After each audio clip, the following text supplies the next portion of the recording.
हरे कृष्णा। हम श्रीमद् भगवद गीता के 6वें अध्याय ध्यान योग इसके 33वें श्लोक को पढ़ रहे हैं।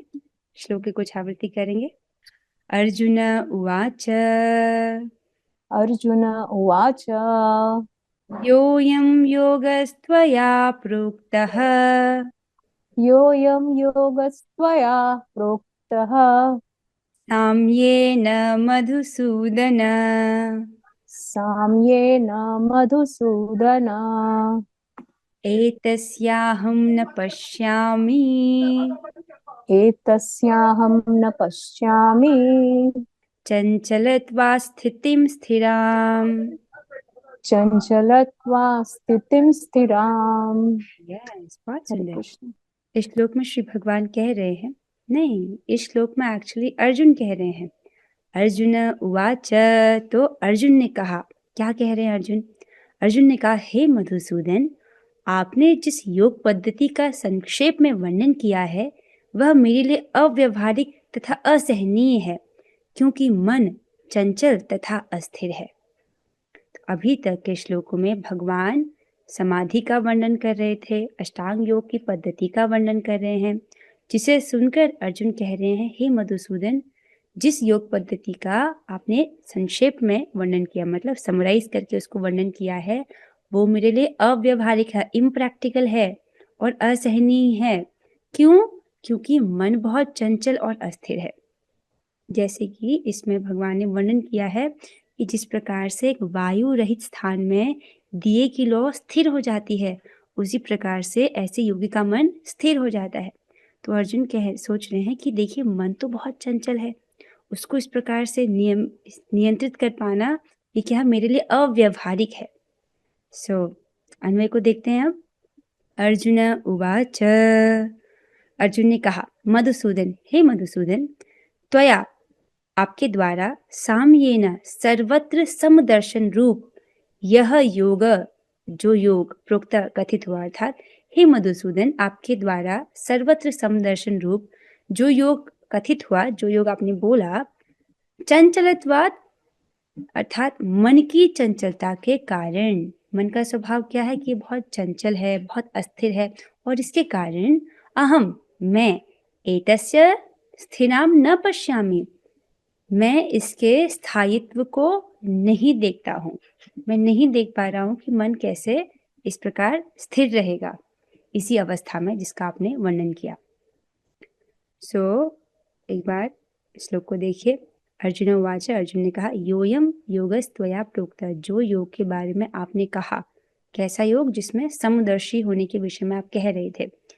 जैसे कि ऐसा योगी क्या करता है, सभी जीवों में परमात्मा को देखता है, राइट, और परमात्मा को सभी जीवों में स्थित, अर्थात भगवान को सभी जीवों में स्थित देखता है और सभी जीवों को भगवान में स्थित देखता है, राइट। और साम्ये न मधुसूदन, हे मधुसूदन, एतस्याहम न पश्यामि, मैं इसे नहीं देखता हूँ। क्यों? क्योंकि चंचलत्वा स्थितिम स्थिराम, क्योंकि जो मन है बहुत ज्यादा अस्थिर है, ये बहुत ज्यादा चंचल है, तो मेरे लिए क्या है, अव्यवहारिक है।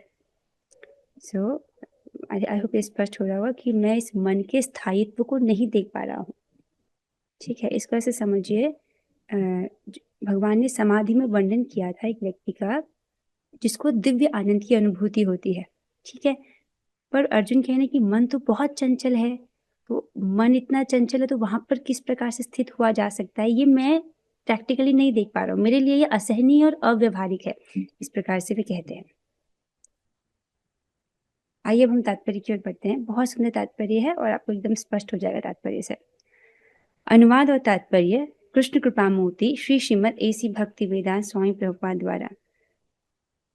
तो प्रभुपाद जी इसमें कह रहे हैं, भगवान कृष्ण ने अर्जुन के लिए शुचोद्देश्य से लेकर योगी परमो मतः तक जिस योग पद्धति का वर्णन किया है, उसे अर्जुन अपनी असमर्थता के कारण अस्वीकार कर रहा है। श्लोकों के सेट्स में भगवान कहाँ शुचोद्देश्य से जो श्लोक शुरू हुए थे, वहां से परमो मतः तक जो भगवान ने श्लोक बोले हैं, उसमें भगवान अष्टांग योग की पद्धति का वर्णन करते हैं। तो उसे अर्जुन अपनी असमर्थता के कारण अस्वीकार कर रहे, उसको अर्जुन अपने लिए स्वीकार नहीं कर पा रहे हैं। इस कलयुग में सामान्य व्यक्ति के लिए यह संभव नहीं है कि वह अपना घर छोड़कर किसी पर्वत या जंगल के एकांत स्थान में जाकर योगाभ्यास करे। भगवान ने इस अध्याय में अष्टांग योग की पद्धति का वर्णन किया, जिसके लिए क्या कहा था, ऐसा योगी एकांत स्थान में जाता है, वहां पर वो एक कुशा बिछाता है, उसके ऊपर मृगछाला बिछाता है, राइट, उसमें उस आसन में वो बैठता है, स्थिरासन हो करके, समम काया शिरो ग्रीवम, अपने सिर गर्दन को सीधा रख करके, दिशश्चान अनुलोक, इस प्रकार से किसी भी दिशा में वो नहीं देखता है, नाक की सीध में ध्यान लगाता है। ये आपने पढ़ा पिछले श्लोकों में। और ये सब आज के युग के लिए, हम सब के लिए ये प्रैक्टिकल नहीं कि हम इस प्रकार घर छोड़ के पर्वतों या जंगल में जाके ऐसा योगाभ्यास करें, है ना। सो अब देखिए प्रभुपाद जी आधुनिक युग पर एक टिप्पणी कहते हैं, बहुत सही कहते हैं। देखिए वो क्या कह रहे हैं, आधुनिक युग की विशेषता है अल्पकालिक जीवन के लिए घोर संघर्ष। मनुष्य जीवन थोड़ा सा ही है और उस थोड़े से जीवन को मेंटेन करने के लिए घोर संघर्ष करता है। लोग सरल और व्यवहारिक साधनों से भी आत्म साक्षात्कार के लिए उत्सुक या गंभीर नहीं हैं।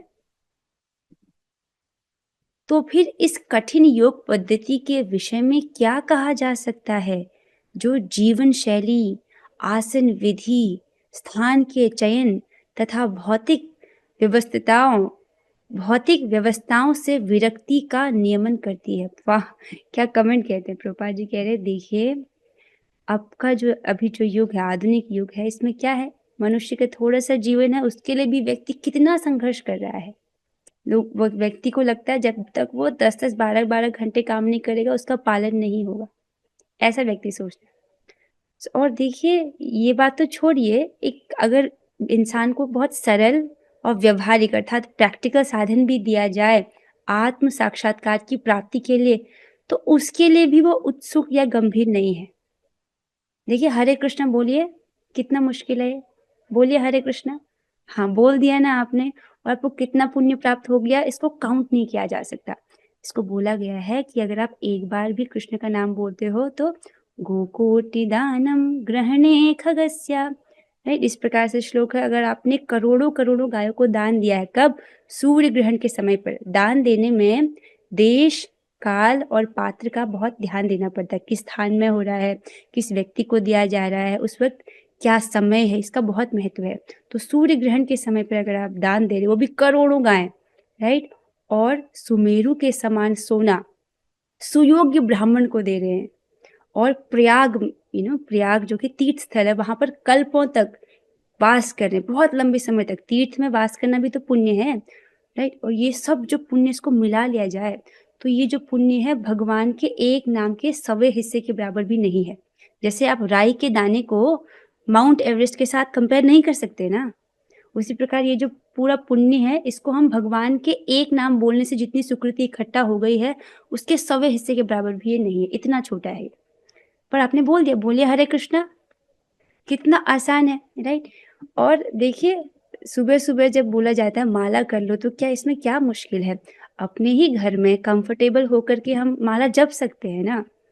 अगर बोल दिया जाता कि सबको हिमालय जाना पड़ेगा और वहां जाकर के कुछ आसन लगाने पड़ेंगे तभी आपको कृष्ण की प्राप्ति होती, तो हम कर पाते उसको। लेकिन बोला अपने ही घर में रहो, राइट, तो बहुत आसान है। लेकिन उसके लिए भी देखो कलयुग में जो लोग हैं उत्सुक नहीं है और गंभीर भी नहीं है कि नहीं। आगे चलते हैं। तो फिर देखिए, तो फिर इस कठिन योग पद्धति के विषय में क्या कहा जा सकता है, जो जीवन शैली, इसमें भगवान ने इस योग पद्धति को करने के लिए क्या बोला था कि एक पर्टिकुलर लाइफस्टाइल चाहिए, युक्त आहार विहार, ये तो हर योग में चाहिए। आसन विधि के है इसमें, राइट, अष्टांग योग में 8 अंग हैं, उसमें आसनों का बहुत महत्व है। स्थान शुचौ देशे, लाइक वो स्थान भी पवित्र होना चाहिए, जबकि हरिनाम तो कहीं भी बोल सकते हैं। और भौतिक व्यवस्थाओं से विरक्ति, अर्थात इस संसारिक जगत से उसको पूरी तरह से विरक्त होना पड़ेगा, तभी वो उसको कर सकता है। इतना कठिन ये पद्धति है कि हम लोग इसको अभी हमारे लिए करना ये प्रैक्टिकल नहीं है। व्यवहारिक व्यक्ति के रूप में अर्जुन ने सोचा कि इस योग पद्धति का पालन असंभव है।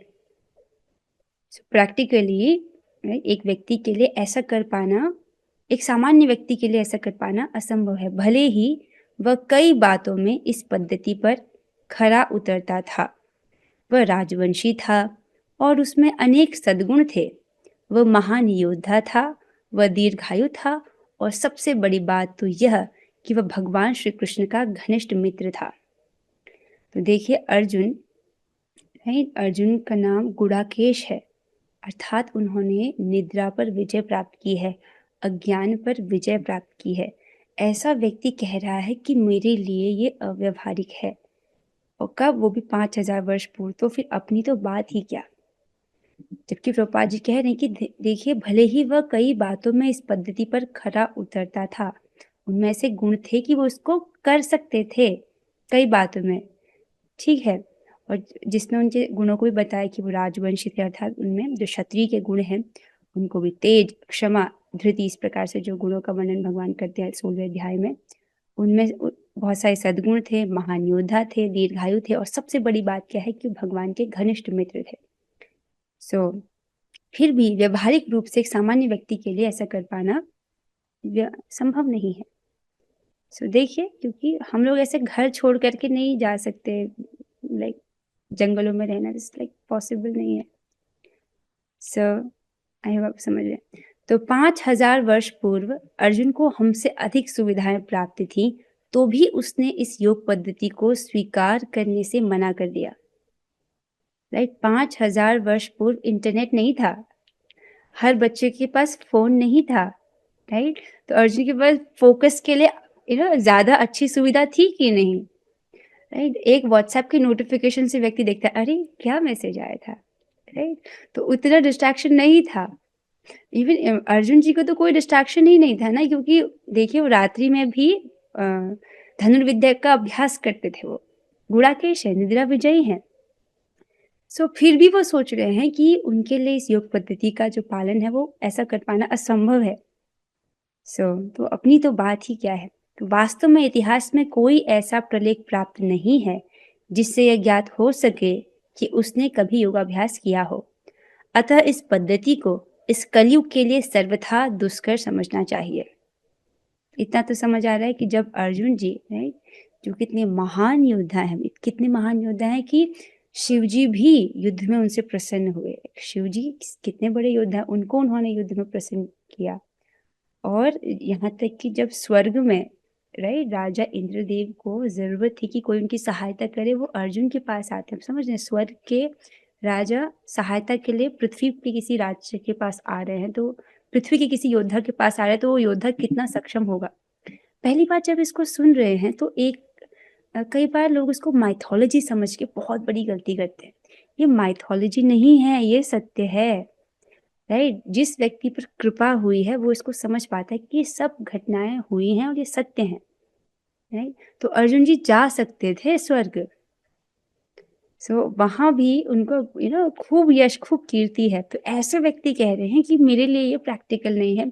तो सोचिए, जो लोग कलयुग में अगर ऐसा अष्टांग योग करा रहे हैं, योग पद्धति कर रहे किसी प्रकार से, इस प्रकार ध्यान योग कर रहे हैं मान लो, तो वो लोग तो मूर्ख ही है ना।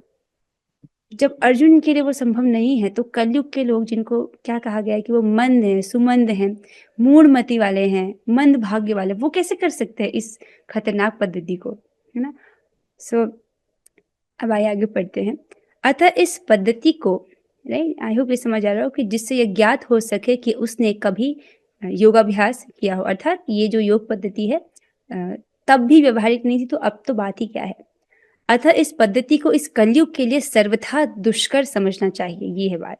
हाँ, कतिपय विरले व्यक्तियों के लिए यह पद्धति सुगम हो सकती है।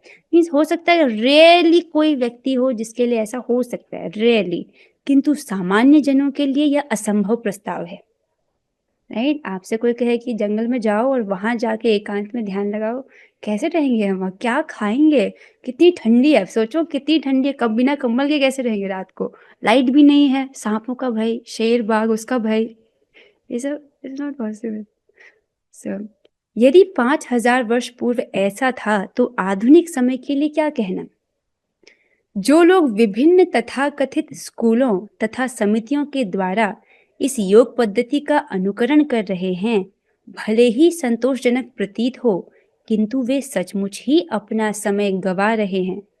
वे अपने अभीष्ट लक्ष्य के प्रति सर्वथा अज्ञानी है। देखिए प्रभुपाद जी कितनी गंभीर बात कर रहे हैं। आजकल हो सकता है कि ऐसी कुछ समितियां हो, ऐसे ऑर्गेनाइजेशंस हो जो इस योग पद्धति का अनुकरण करने का प्रयास कर रहे, इसको कॉपी कर रहे, ऐसा करने की कोशिश कर रहे हो, किसी प्रकार का योग, अष्टांग योग, ध्यान योग करने के लिए शिविर लगाया गया हो सकता है कि ऐसा करके संतोषजनक लग रहा है कि हाँ हम कुछ ध्यान कर रहे हैं, लेकिन ये क्या है, वे सचमुच ही अपना समय गवा रहे हैं। ऐसा कलयुग के लिए कलयुग में जीवों के लिए कर पाना संभव नहीं है। तो अगर उधर व्यक्ति प्रयास कर रहा है ऐसे योग में, तो वो क्या है, एक प्रकार से मूर्खता ही है, अपने समय का अपव्यय है, समय को गंवाना है। ऐसे लोग क्या है, वे अपने अभीष्ट लक्ष्य के प्रति सर्वथा अज्ञानी है। अपने जीवन का, मनुष्य जीवन का जो वास्तविक लक्ष्य है उसको वो नहीं जानते हैं, अज्ञानी है वो इस विषय में। और ज्ञानी कौन है? जो व्यक्ति ये समझ रहा है कि समस्त मानवीय प्रयासों का उद्देश्य क्या है, भगवान श्री कृष्ण को प्रसन्न करना। जो व्यक्ति ये समझ रहा है उसको सब कुछ समझ आ गया है। क्या समझ गया है? कि समस्त मानवीय प्रयासों का उद्देश्य है कृष्ण को प्रसन्न करना। अच्छा, मानवीय प्रयास कैसे होते हैं? 3 स्तर पर ना, अपनी वाणी से, अपनी इंद्रियों से और मन से, मनसा वाचा कर्मणा, ये तीनों प्रकार से अगर हम कृष्ण की सेवा कर रहे हैं, कृष्ण को प्रसन्न करने वाला कार्य कर रहे हैं, ऐसा व्यक्ति बहुत बुद्धिमान है, वो अपने लक्ष्य को जानता है। ठीक है, कोई प्रश्न नहीं है। एक बात यहाँ से बहुत गंभीर बात है ले जाने की। देखिए कि हरे कृष्ण महामंत्र कहना कठिन नहीं है, राइट, और इससे गारंटी है कि व्यक्ति को जो हाईएस्ट, उसका जो परम लाभ है वो उसको प्राप्त हो जाएगा, राइट। जब हम आध्यात्मिक जर्नी में जाते हैं तो उसके 3 प्रकार के अनुभव है ना, आत्म साक्षात्कार, परमात्मा साक्षात्कार और भगवत साक्षात्कार। तो ये केवल जो हरिनाम है, अगर कोई व्यक्ति हरे कृष्ण महामंत्र जप रहा है तो ये सबसे जो परम अनुभूति है, भगवत साक्षात्कार, वो भी प्रदान कर देती है। और इसको करना, राइट, ये हरे कृष्ण महामंत्र को करने में कोई नियम नहीं है। ऐसा नहीं कि आपको कोई पवित्र स्थान में ही करना होगा, कहीं भी कर सकते हैं, राइट, कैसे भी कर सकते हैं। जरूरी नहीं कि कोई आसन लगाकर ही करे, कैसे भी कर सकते हैं और ये आपको लाभ देगा ही। फिर भी लोग इतने आलसी है कि जप ही नहीं करते, ये समझ रहे हैं। लेकिन आप ऐसे नहीं हैं। अब मैं जानती हूँ यहाँ पर सभी भक्त जो हैं वो जप करते ही हैं। एक माला तो सब करते ही है ना, एक माला तो कम से कम सब करने वाले हैं ही, वेरी गुड। और बहुत सारे यहाँ पर बच्चे हैं जो कम से कम 16 माला करते हैं। आप जितने भी माला करते हो, right, which is very good. एक माला भी जो व्यक्ति करता है वो बहुत बुद्धिमान है। जय भजे कृष्ण से ही बड़े चतुर, इस प्रकार से बोला जाता है। जो कृष्ण का भजन करता है बहुत चतुर है, ठीक है। जितना भी करते उसको रोज करना चाहिए। चंचलम ही मना कृष्ण, चंचलम हि मनः कृष्ण, प्रमाथि बलवदृढ़म्, प्रमाति बलवदृढम्, तस्याहं निग्रहं मन्ये, तस्याहं निग्रहं मन्ये, वायोरिव सुदुष्करम्। वायुरिव सुदुष्करम्। बहुत अच्छे माता जी। शालिनी माता जी आप गाइए। चंचलम ही मनः कृष्ण, चञ्चलं हि मनः कृष्ण, प्रमाथि बलवदृढ़म्, प्रमाथि बलभद्रणम्, तस्याहं निग्रहं मन्ये, तस्या अहं निग्रहं मन्ये, वायोरिव सुदुष्करम्। वायोरिव सुदुष्करम्। बहुत सुंदर। इस श्लोक में अर्जुन कह रहे हैं, हे कृष्ण, चूंकि मन चंचल, अस्थिर, उच्च श्रृंखल, हठीला तथा अत्यंत बलवान है, अतः मुझे इसे वश में करना वायु को वश में करने से भी अधिक कठिन लगता है। मन क्या है? चंचल है, अस्थिर है। एक जगह पर स्थिर रह पाना मन के लिए बहुत मुश्किल है। और एक ऐसा है, बहुत हठीला है। तो अर्जुन जी भी कह रहे हैं कि इसे वश में करना तो बहुत दुष्कर है। और कैसे कंपेयर कह रहे हैं वो? वे कहते हैं कि मुझे इसे वश में करना वायु को वश में करने से भी अधिक कठिन लगता है। वायु को वश में करना तो कठिन है ही, ये तो भाषा है, अर्थात बहुत कठिन है, ऐसा कह रहे हैं। अन्वय को देखेंगे, कृष्ण, हे कृष्ण, ही अर्थात क्योंकि, मनः चंचल अर्थात मन चंचल, प्रमाथि, अब यहाँ पर प्रमाथि का बहुत सुंदर अर्थ दिया गया है। प्रमाथि अर्थात बुद्धि, शरीर और इंद्रियों को मथ देने वाला। तो ये मन कैसा है? चंचल है, और ये ऐसा है जो कि बुद्धि, शरीर और इंद्रियों को मथ देता है। जैसे कभी आपने देखा मक्खन बनते हुए तो दही को मथ कर बनाया जाता है, मक्खन, उसका रूप ही परिवर्तित हो जाता है। तो ये मन कैसा है? ये तो बुद्धि, शरीर और इंद्रियों को मथ देने वाला है।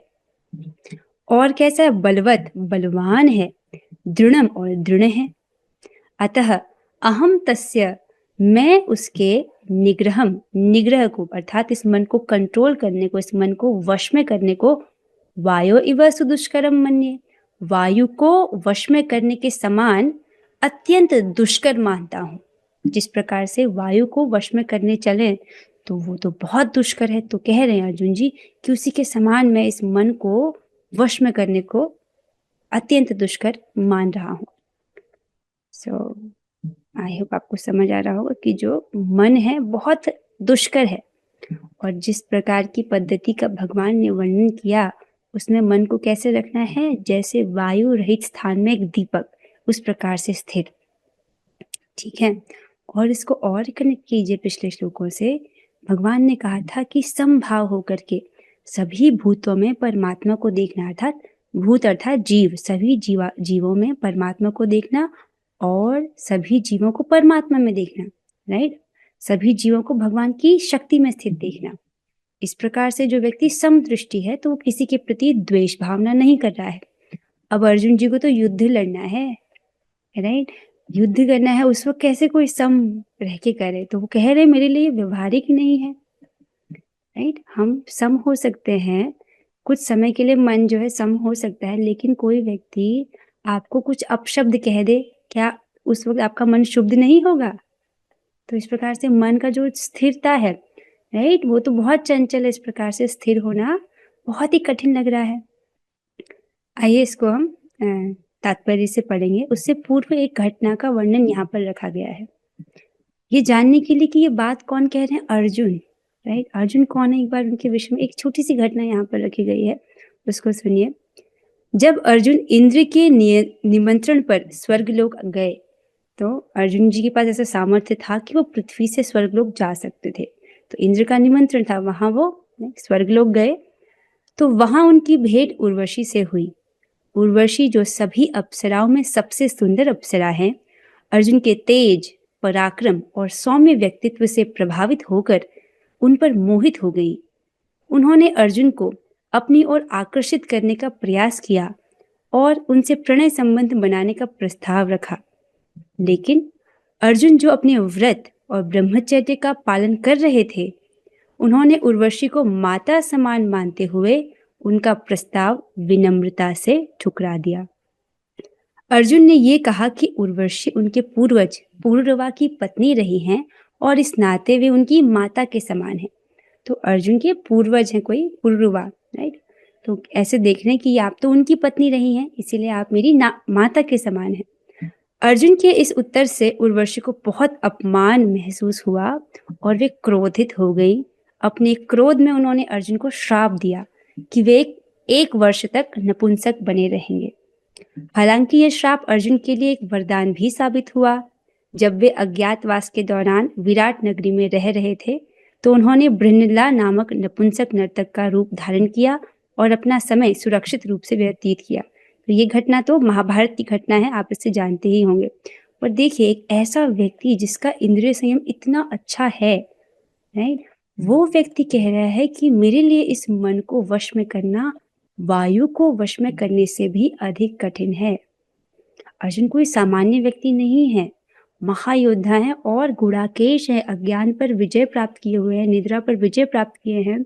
इनकी तो कीर्ति केवल पृथ्वी लोक में नहीं, ऊपर स्वर्गलोक में भी गाई जाती है। ऐसे महान योद्धा वो कह रहे हैं कि मन को वश में करना कठिन है। तो हमारे लिए तो बात ही क्या। आइए तात्पर्य की ओर चलते हैं। अनुवाद और तात्पर्य कृष्ण कृपा मूर्ति श्री श्रीमद AC भक्ति वेदांत स्वामी प्रभुपाद द्वारा। तो प्रभुपाद जी कह रहे हैं मन इतना बलवान तथा दुराग्रही है। दुराग्रही अर्थात बार बार जब कोई चीज के लिए जिद करता है मन, तो फिर जिद छोड़ता नहीं है। ये चाहिए, ये चाहिए, ये चाहिए, तो ये चाहिए ही। इस प्रकार से दुराग्रही है कि कभी कभी यह बुद्धि का उल्लंघन कर देता है, यद्यपि उसे बुद्धि के अधीन माना जाता है। आप देख रहे हैं इसको, अध्याय 3 में भगवान ने कहा था कि इंद्रियों से श्रेष्ठ है मन और मन से भी श्रेष्ठ है बुद्धि, राइट। तो बुद्धि के अंडर में काम करता है मन, लेकिन ये मन कैसा है? दुराग्रही है, बहुत बलवान है, इतना उच्छृंखल है, जिद्दी है कि कभी कभी तो ये बुद्धि का भी उल्लंघन कर देता है। इस व्यवहार जगत में जहां मनुष्य को अनेक विरोधी तत्वों से संघर्ष करना होता है, उसके लिए मन को वश में कर पाना अत्यंत कठिन हो जाता है। ये बात तो हम सभी समझ रहे हैं कि मन को वश में करना कितना कठिन है। देखिए, जब हम माला करने बैठते हैं, संकल्प तो यही होता है आज हम एक एक नाम अच्छे से सुनेंगे, लेकिन फिर हम कितना सुन पाते हैं ये तो आप जानते ही हो, राइट। कोशिश तो करते हैं, लेकिन मन पता नहीं कहाँ चले जाता है, फिर वापस से उसको खींच कर लाना होता है मंत्र की ध्वनि पर। तो जब जब उस समय पर जो हमारा दिव्य तपस्या का समय है, पूरे संकल्प के साथ हम बैठे हैं कि मन को वश में करना है, उस वक्त देखिए मन कितना भाग रहा है, तो फिर और क्रियाओं में तो फिर बात ही क्या, राइट, जब हम दिन भर के और कार्य कर रहे हैं। आगे चलते हैं। कृत्रिम रूप में मनुष्य अपने मित्र तथा शत्रु दोनों के प्रति मानसिक संतुलन स्थापित कर सकता है। कृत्रिम रूप अर्थात आर्टिफिशियली, बाहर से ये दिखाना कि मैं अपने शत्रु और मित्र के प्रति समभाव हूँ। इस प्रकार से व्यक्ति आर्टिफिशियली अच्छा इस प्रकार से दिखावे वाला मानसिक संतुलन स्थापित कर सकता है, किंतु आंतरिक रूप में कोई भी संसारी पुरुष ऐसा नहीं कर पाता। ठीक है, अंदर से किसी व्यक्ति ने अगर कोई बुरा बोल दिया, शब्द बोल दिया, तो उससे मन शुद्ध होता है, या किसी ने अच्छा बोल दिया उससे भी मन शुद्ध होता है। तो मन के इस प्रकार के दो वेग हैं, राग और द्वेष। जो चीजें इंद्रियों को प्रिय लग रहा है उससे राग, अरे ये तो बहुत अच्छा है, इस व्यक्ति ने अच्छा बोला, अरे ये तो व्यक्ति बहुत अच्छा व्यक्ति है। जो इंद्रियों को खराब लग रहा है उससे द्वेष, इस व्यक्ति ने मुझे बुरा बोला, ये तो बहुत खराब व्यक्ति है। इस प्रकार से मन राग और द्वेष के दो द्वंद्वों में, वेगों में फंसा रहता है। तो बाहर से आर्टिफिशियली मनुष्य जो है मित्र तथा शत्रुओं के प्रति मानसिक संतुलन स्थापित कर सकता है, किंतु आंतरिक रूप में कोई संसारी पुरुष ऐसा नहीं कर पाता। क्यों? ऐसा क्यों है? क्योंकि ऐसा कर पाना वेगवान वायु को वश में करने से भी कठिन है। बहुत कठिन है मन को इस प्रकार द्वंद्वों से, राग और द्वेष से ऊपर खींचना।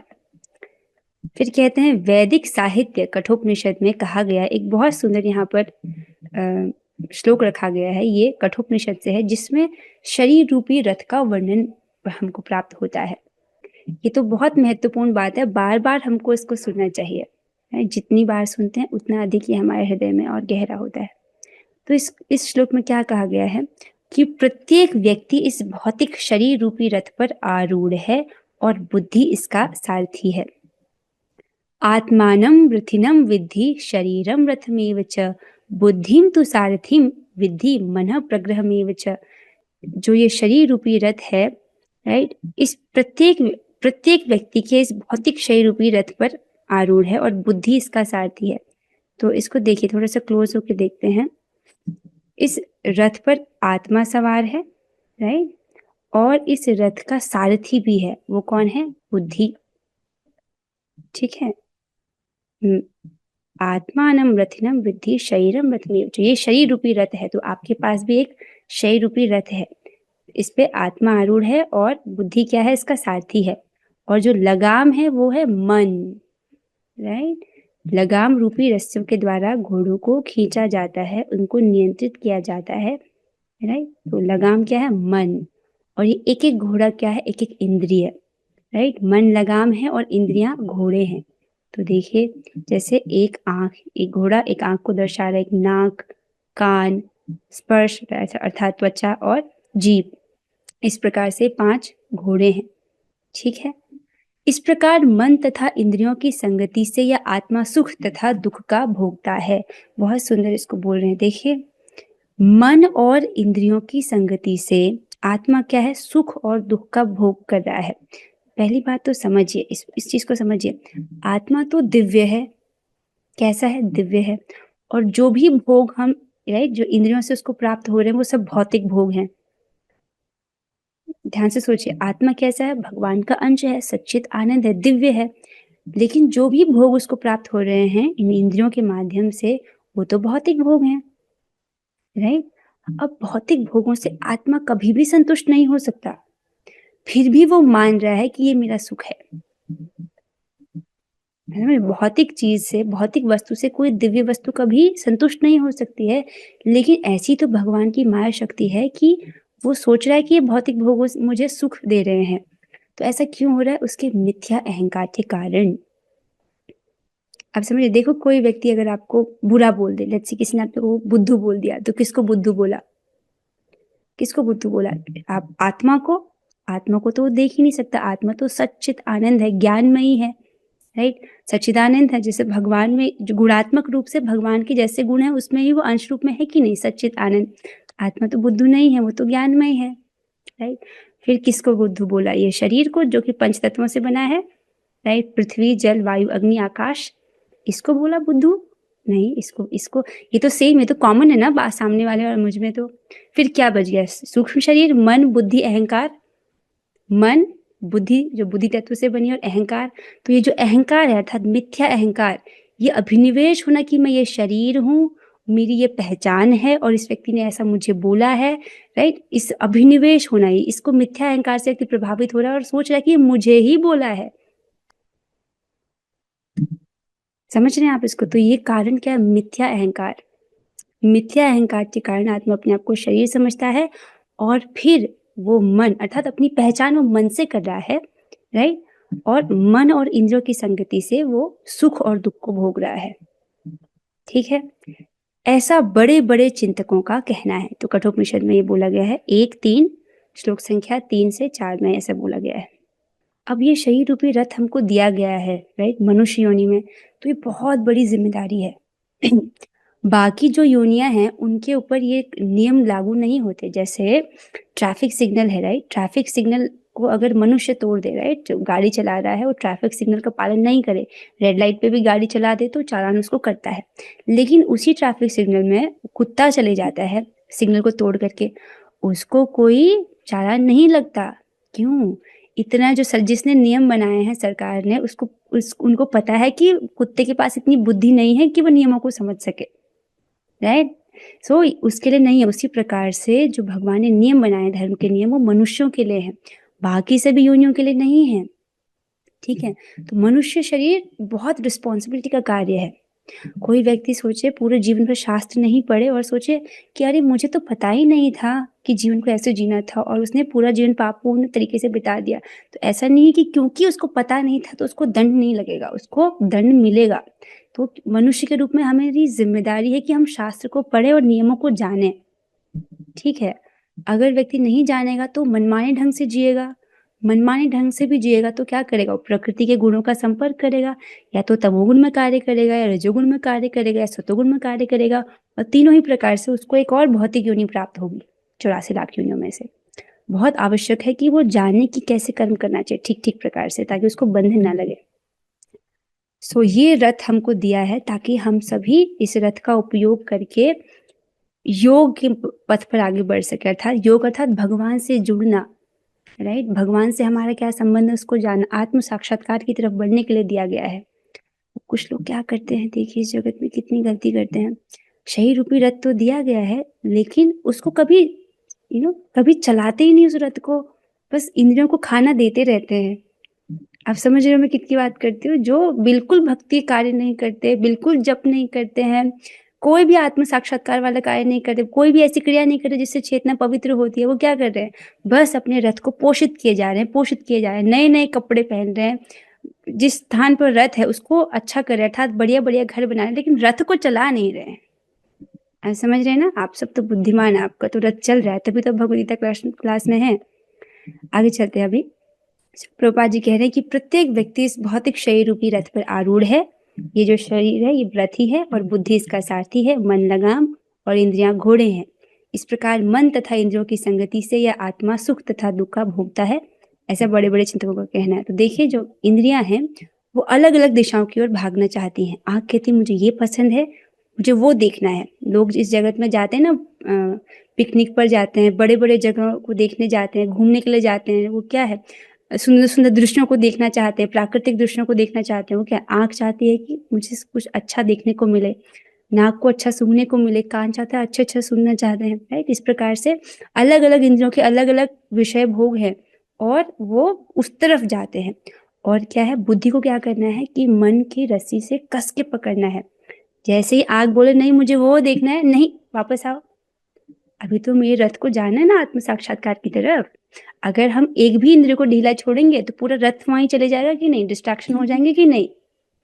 तो बुद्धि से बहुत कस के, राइट, मन को, मन की लगाम को पकड़ना है और इंद्रियों को संयमित करना है। आइए आगे चलते हैं। परेशानी ये है कि मन बहुत हटीला है। ये जो लगाम है ऐसी हाथ में नहीं आ रही, बहुत हटीला है। यही तो अर्जुन जी कह रहे हैं, बहुत जिद्दी है, बहुत कठिन है इसको वश में करना, इन लगामों को कस के पकड़ना बहुत कठिन है। यही तो कह रहे हैं अर्जुन जी। आगे चलते हैं। यद्यपि बुद्धि को मन का नियंत्रण करना चाहिए, किंतु मन इतना प्रबल तथा हठी है कि इसे अपनी बुद्धि से भी जीत पाना कठिन हो जाता है। जिस प्रकार की अच्छी से अच्छी दवा द्वारा कभी कभी रोग वश में नहीं हो पाता, राइट। यद्यपि बुद्धि को मन का नियंत्रण करना चाहिए, राइट। इंद्रियों से श्रेष्ठ है मन, मन से श्रेष्ठ है बुद्धि, तो बुद्धि को नियंत्रण करना चाहिए मन का, लेकिन कभी कभी ऐसा नहीं हो पाता है। जैसे अच्छी सी दवा से भी कोई रोग ठीक नहीं होता है। ऐसे प्रबल मन को योगाभ्यास द्वारा वश में किया जा सकता है, किंतु ऐसा अभ्यास कर पाना अर्जुन जैसे संसारी व्यक्ति के लिए कभी भी व्यवहारिक नहीं होता। तो फिर आधुनिक मनुष्य के संबंध में क्या कहा जाए, नहीं। तो जो ऐसा जो प्रबल मन है इसको वश में किया जा सकता है कैसे, योगाभ्यास के द्वारा। भगवान ने अभी अभी इस पद्धति का वर्णन किया, लेकिन जब अर्जुन के लिए व्यवहारिक नहीं है तो आप और हमारी तो बात ही क्या कि हम इस प्रकार से योगाभ्यास करें, अष्टांग योग वगैरह। यहाँ पर प्रयुक्त उपमा अत्यंत उपयुक्त है, राइट। क्या उपमा दिया गया था कि वायु रिवर्स दुष्कर, की वायु के समान बहुत दुष्कर है। जैसे वायु को नियंत्रण करना, झंझावात को रोक पाना कठिन होता है, अर्थात वायु को रोक पाना कठिन होता है, और उच्छृंखल मन को रोक पाना तो और भी कठिन है। मन को वश में करने का सरलतम उपाय जिसे भगवान चैतन्य ने सुझाया है यह है कि, तो प्रभुपाद जी देखिए सॉल्यूशन भी कह रहे हैं कि देखो इस मन को वश में करने का एक सरल उपाय है, एक्चुअली सरलतम, इससे सिंपल और कुछ नहीं है, सरलतम। क्या है वो, किसने सुझाया है वो सरलतम उपाय जिसे भगवान चैतन्य ने सुझाया है कि समस्त दैन्यता के साथ मोक्ष के लिए हरे कृष्ण महामंत्र का कीर्तन किया जाए। इससे पहले कि हम इस लाइन को समझें, देखिए आपको समझना होगा दैन्यता के साथ, समस्त दैन्यता के साथ व्यक्ति मोक्ष के लिए हरे कृष्ण महामंत्र का कीर्तन करे। देखो मोक्ष क्या होता है, 5 प्रकार की मुक्ति होती है, जिसमें से, राइट, जो वास्तविक मोक्ष है वो है भगवान के चरण कमलों की प्राप्ति होना। और सबसे नीचे वाली मोक्ष क्या है, ब्रह्म सायुज्य मुक्ति, ब्रह्म में विलीन हो जाना, और भक्त कभी भी उसकी इच्छा नहीं करता। तो यहाँ पर मोक्ष क्या अर्थ है, भगवान के चरण कमलों की प्राप्ति करना, ठीक है। उस इच्छा से वो हरे कृष्ण महामंत्र का कीर्तन करे। पहले आप समझिए दैन्यता का क्या अर्थ है। आप इस चित्र को देख रहे हैं, इस चित्र में बाढ़ आ गई है, और बाढ़ आ गई है जिससे क्या हो गया है, सारे घर डूब गए हैं। अब अपने आप को एक बार इमेजिन कीजिए, ऐसी स्थिति हो गई है कि आप फंस गए हो ऐसी जगह में कि हर जगह पानी ही पानी, आपका घर डूब गया है, आपके आस पड़ोस के घर भी डूब गए हैं, और आप बस डूबने ही वाले हो, और अपने सारे प्रयासों से आप बाहर नहीं निकल पा रहे हो। अब उस स्थिति में आपको एक नाव दिखती है और आपको लगता है कि हाँ ये व्यक्ति, राइट, मुझे बचा सकता है। तो आप अपने पूरे प्रयास के साथ जोर से चिल्लाते हो कि वो आपको बचाए। तो आप जब कराहेंगे, जब चिल्लाएंगे, उसमें दैन्यता है कि नहीं, राइट। आप स्वीकार कर रहे हो कि मैं अपने सामर्थ्य से नहीं निकल सकता हूँ, तुम मुझे बचा लो, राइट। तो वो भाव दैन्यता, ये स्वीकार कर पाना कि ये मेरे सामर्थ्य की बात नहीं है कि मैं अपना उद्धार कर पाऊं। इसीलिए क्या करना है, पूरी दैन्यता के साथ हमको क्या करना है, हरे कृष्ण महामंत्र का कीर्तन करना है। चलो करते हैं। हरे कृष्णा कृष्ण कृष्णा हरे हरे, हरे राम राम राम हरे हरे। तो दोनों हाथों को क्यों उठा रहे हैं? देखो वो प्रयास कर रहे हैं ना कि उस तक मेरा जो संदेश है उसको पता चल जाए कि मैं यहाँ पर हूँ, नहीं? कृपा की याचना कर रहा है वो। सो विधि यह है, सवै मना कृष्ण पदार विंदयो। मनुष्य को चाहिए कि वह अपने मन को पूर्णतया कृष्ण में लगाए। और कैसे लगाए, इसके विषय में बोला जाता है कि भगवान की कथा श्रवण करे, भगवान के नाम, रूप, गुण, लीला इनका श्रवण करे। इस प्रकार से मन को पूरी तरह कृष्ण में लगाए, राइट। और दिन भर में भी जो आप सेवाएं करते हैं, सुबह से शाम तक सब कुछ कृष्ण के अराउंड कीजिए। तभी मन को विचलित करने के लिए अन्य व्यस्तताएं शेष नहीं रह जाएंगी। हाँ, मन जो है उसको नियंत्रित करने के लिए उसको पकड़ कर नहीं बैठना होता है, उसको किसी पॉजिटिव कार्य में लगाना होता है। तो जब आप अपने मन को भगवान की सेवा में लगा रहे हैं तब उसको कहीं और जाने का अवकाश ही नहीं मिलेगा। तो इस प्रकार से जैसे अम्बरीश महाराज का उदाहरण आया है कि सभी इंद्रियों को भगवान की सेवा में लगाओ, वैसे ही हमको करने का प्रयास करना है। ठीक है, स्पष्ट हो रहा है ये? और यहाँ पर दैन्यता को समझिए। क्यों दैन्यता? क्योंकि हम लोग जन्म मृत्यु के चक्र रूपी समुद्र में फंसे हुए हैं और अपने स्वयं के प्रयास से हमारे लिए यहाँ से निकलना संभव नहीं है। अगर संभव होता तो देखिए कितना समय बीत गया है, कितना समय बीत गया है। जब से ब्रह्मांड की सृष्टि हुई है, हमारे ब्रह्मांड की सृष्टि हुई है, तब बताया जाता है श्रीमद् भागवतम में कि ब्रह्मा जी की आयु है 50 वर्ष और उनके 51वें वर्ष का पहला दिन अभी चल रहा है। तो 50 वर्ष बीत चुके हैं ब्रह्मा जी की और 51वें वर्ष का पहला कल्प अभी चल रहा है। तो 50 वर्ष समझ रहे हैं? एक कल्प ब्रह्मा जी का, एक दिन ब्रह्मा जी का 1000 चतुर्युग होता है, राइट। और एक चतुर्युग कितना होता है? सतयुग, त्रेतायुग, द्वापरयुग और कलयुग। और कलयुग की उम्र कितनी है? 4 लाख वर्ष। कलयुग सोचिए, फिर एक चतुर्युग, फिर एक कल्प, और ऐसे कल्प, ये क्या है? एक दिन, ब्रह्मा जी का एक दिन। और ऐसे 50 साल बीत चुके हैं ब्रह्मा जी के। ब्रह्मांड जब से बना है तब से हम यहीं पड़े हुए हैं। अगर हमारे पास सामर्थ्य होता तो हम चले जाते ना घर। आप समझ रहे हैं इसको? तो इसलिए पूरी दैन्यता के साथ हमको हरे कृष्ण महामंत्र का जप करना चाहिए, कीर्तन करना चाहिए, राइट। मन को वश में रखने का सरलतम उपाय जिसे भगवान चैतन्य ने सुझाया है वो क्या है कि समस्त दैन्यता के साथ मोक्ष के लिए हरे कृष्ण महामंत्र का कीर्तन किया जाए। सो ये तो कौन कह सकता है कि ये मुश्किल है, राइट। जो पद्धति भगवान तब कह रहे हैं, राइट, घर छोड़ के चले जाओ, जंगल में बैठो, सीधा बैठो, एकांत में रहो, वो तो मुश्किल है। लेकिन अब ये किसके लिए ये मुश्किल है कि वो हरे कृष्ण नहीं बोल सकता? हर कोई कर सकता है। तो ये तो करना चाहिए ना, ये तो आसान तरीका बता दिया है महाप्रभु ने। सो कम से कम एक माला सबको जपना चाहिए। आई थिंक सब लोग तो ज्यादा ही जपते हैं। यहाँ पर मैं जो नए भक्त हैं उनके लिए कह रही हूँ, कम से कम एक माला तो उनको भी जपना चाहिए। एक और श्लोक था, मैं सोची थी इसको पढ़ लूं, लेकिन समय हो गया है। आप लोग क्या कहते हैं, पढ़ लें? ये भागवतम का 12वें स्कंद का आखिरी श्लोक है, ये बहुत इंपॉर्टेंट श्लोक है। पढ़ लें इसको? चलो ठीक है भाई, बड़े उत्साहित भक्त हैं आप लोग, सबको पढ़ना है। ठीक है, पढ़ लेते हैं इसको। श्रीमद् भागवतम के 12वें स्कंद के 13वें अध्याय का 23वां श्लोक है। ये भागवतम का आखिरी श्लोक है जिसमें कहा गया है, नाम संकीर्तनम यस्य सर्व पाप प्रणाशनम प्रणामो दुख शमनस तम नमामि हरिम परम। क्या कह रहे हैं?